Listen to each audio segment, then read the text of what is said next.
home and lifestyle. Presented by Paradise Fitness Center, changing lives since 1996.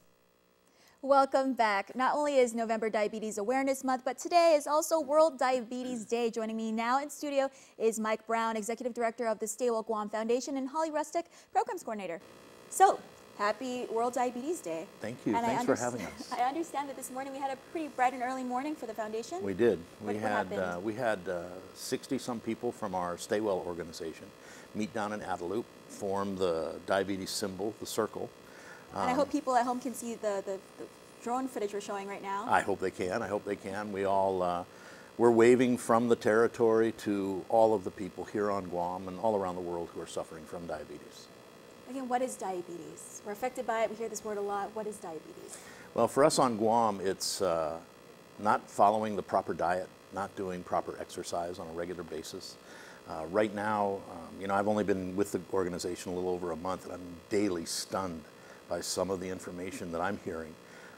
45%, for example, 45% of our children 8, 9, and 10 years old are considered obese, which is just, to me, it's stunning. I had a lady here, someone who's a local author, tell me that the World Health Organization declared Micronesia, and Guam's the largest island in Micronesia. World Health declared Micronesia the worst place on earth for diabetes. Our older generation, we're getting more and more people every year adding to the rolls. So instead of shrinking the number, we're actually growing the number. So it's a tough disease that affects families. It affects life. So aside from doing that picture this morning, what else are we doing for World Diabetes Day? Well, we're meeting with you and trying to get the word out. We're doing some surveys, and I'll let Holly talk to that. She's got some surveys going on with different focus groups. Yeah, and just to go back to your question, what is diabetes?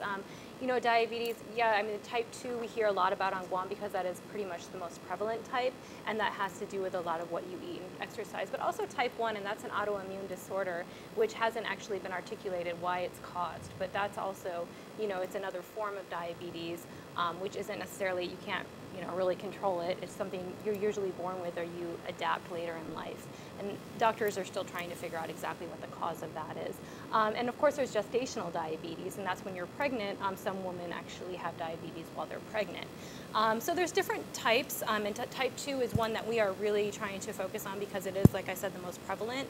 But what we're doing with surveys, that's because there are different types of diabetes, and we want to get the information out there to people with diabetes and also family members and medical providers and caregivers. And we have 2 separate surveys that we're doing then for those groups, and we're really finding out what are your needs. You know, how can we really help?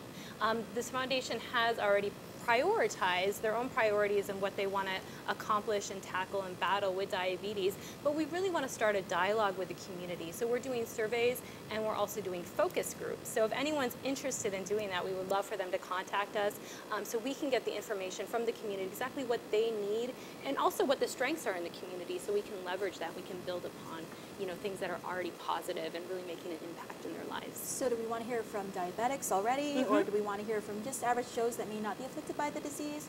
Pretty much if you have diabetes, or if someone in your family, or if you're a caregiver or a medical provider with diabetic patients. So we really want to hear from those people, that population, so we really know what their main challenges are, and, you know, if they have any strengths, what their solutions are as well. And I understand that we usually have a website for this, but for now we're just going to participate in the focus groups that you would email Mr. Brown here.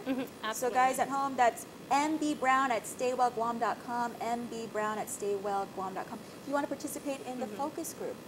And again, how long are we going to run this focus group, these surveys? We're probably only going to be doing it throughout the rest of November, a little bit into December, but we really want to gather the information and really start breaking it down because, you know, our foundation, you know, we're really aggressive. We really want to tackle this problem because it is an epidemic problem, and we really want to get, you know, the information as soon as we can. And we've already been able to get a lot of surveys. We were at the diabetic conference over the weekend, which was fantastic, and a lot of people participated.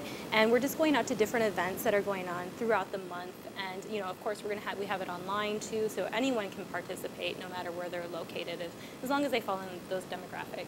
And again, this is all about collecting local data, right? Because there's just a lack of local data. Right. I mean, Public Health, they've done a great job at getting information too, and some of our questions are actually based on survey questions that they had in 2009 and 2011, so we can really compare and contrast the information to really see, okay, today in 2017, what's going on the island, so we can really have a look at that as well. So I have it here, 20% of our island is affected? Roughly 20% of the island, but looking at the adult population only, we had just a few years ago 10% of the adult population compared to 9 in the United States. A few years after that we went to 12, and a few years after that we went to 14, U.S. stayed at 9. So we're moving in the wrong direction. It's also coming in at younger ages. It's getting our kids. Youngest we've had here with diabetes, afflicted with diabetes, was 5 years old. We had a 16-year-old teenager just lose their sight because of diabetes. So one of the initiatives that the Stay Well Foundation is going to go after is getting some educational materials, programs into the lower grades, into the first, second, third grades, so that kids learn early on. They need to take care of themselves. They need to exercise regularly. They need to eat right. And so working with not just education, but with our lawmakers, with our business leaders, with the medical community, we want to take a leadership role and try and we want to nip this thing in the bud, because it's not going in the right direction. We need to reverse it and get it taken out of our community, not further advancing in it. We were just talking about this before we started recording, but when you're young, you think you're invincible. You think you can eat anything, you think you can do anything and not get hurt. But it's good to know that we're reaching out to the youth. Any feedback we're getting so far from from people reacting to the foundation? How long has the foundation been targeting diabetes? Well, the foundation has spent the last year or so putting itself in place, all the government filings to be a nonprofit, putting everything in place. But I've been here for a month. I've been working with her for about a month. You've been doing it a little bit longer with the foundation and with Stay Well.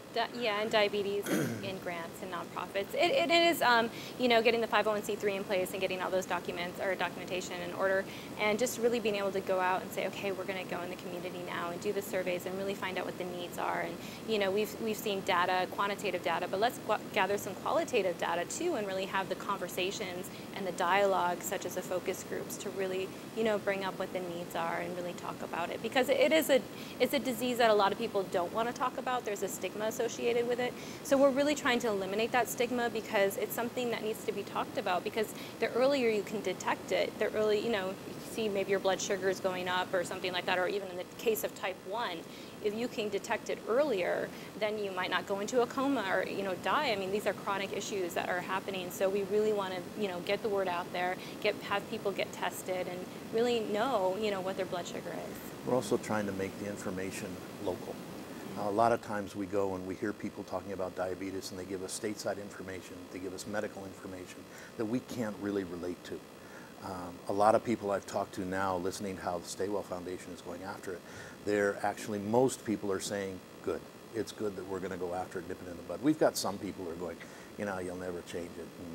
And it reminds me of what President Reagan said in the 80s when he was facing a really tough economic situation in the United States. If not us, who? And if not now, when? So we're going to be the who, and we're going to be the now.